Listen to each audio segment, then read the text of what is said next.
Hello YouTube, this is Rascal Ryan 521 here, and today I have another LEGO Simpsons MOC for you.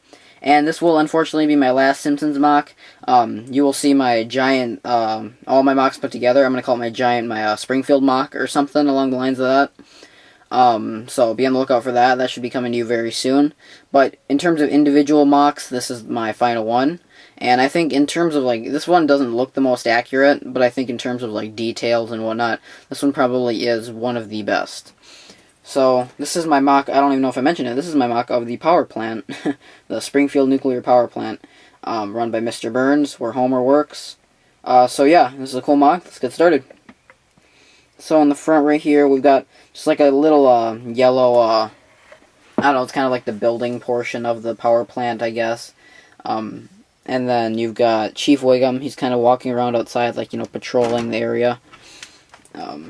Just because I couldn't really think of any other minifigures to put in this except for Homer and Mr. Burns. So, and then you've got the two giant nuclear stacks. They're very, very bad, very small. I didn't really put a ton of work in them because, as I've said countless times, these MOCs are only being temporarily built. Well, actually, when I built this, it wasn't a temporary thing, but I was going to do work on it in the future. I just never got around to doing that, though. And then at the top right there, you can see we've got some green translucent bricks. Not really focusing, but to represent the radiation. Whoops, meant to zoom out. So the outside is pretty boring, not really much to say about it. But the inside, in my opinion, is where it gets interesting. So I'm going to actually take the camera off the tripod. I'm going to show you the interior. Oops. So the interior, the main area right here, we've got Homer as a little workstation. It's kind of it was like a big circular kind of a U-shaped desk area he was working in.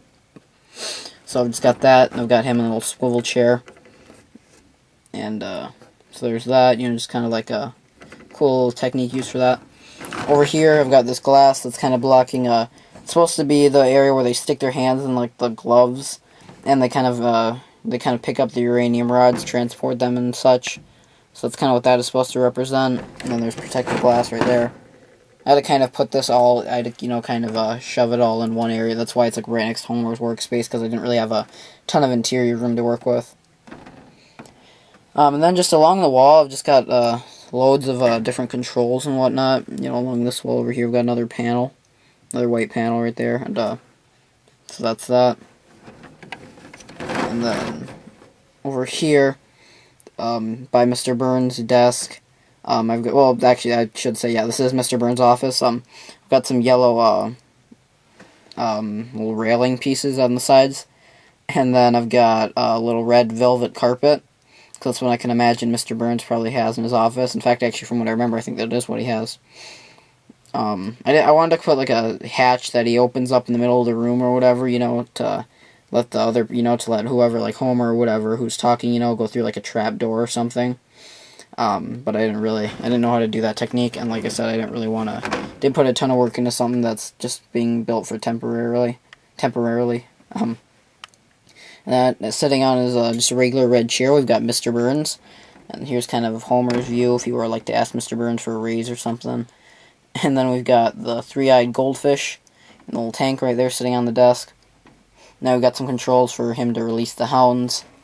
And then pretty basic, pretty boring desk, and then it's just hollow behind it right there. So that's that.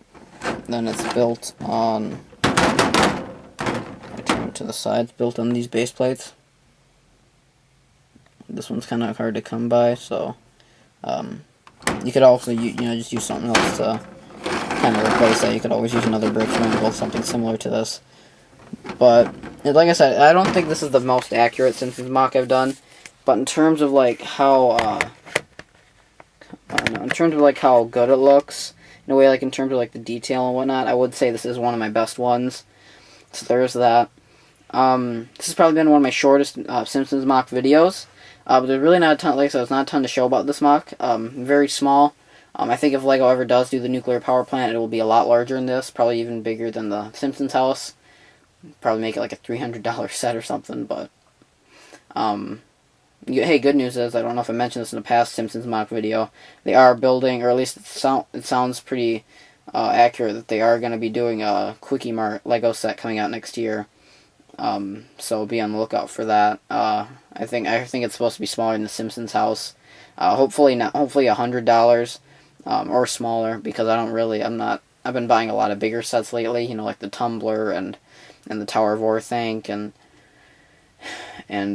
there's one other one too, I can't remember. But I'm not really in the mood to spend that much money again. So it'd actually be nice if they would kind of make it a reasonable size. So yeah, thanks for watching, guys. Comment, rate, subscribe, and I will see you later. Be on the lookout for my Springfield mock coming soon. Thanks for watching. Bye.